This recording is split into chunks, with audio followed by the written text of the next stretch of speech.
Morning loads. Guys, ganito lang ang gawin nyo kapag nagtatrabaho kayo para makalimutan yung problema nyo.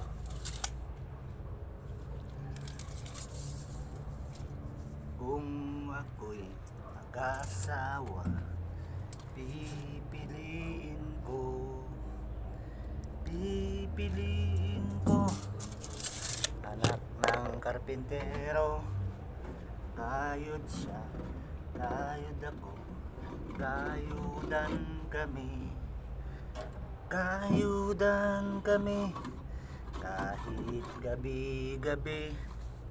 Kung ako'y mag-aasawa, pipiliin ko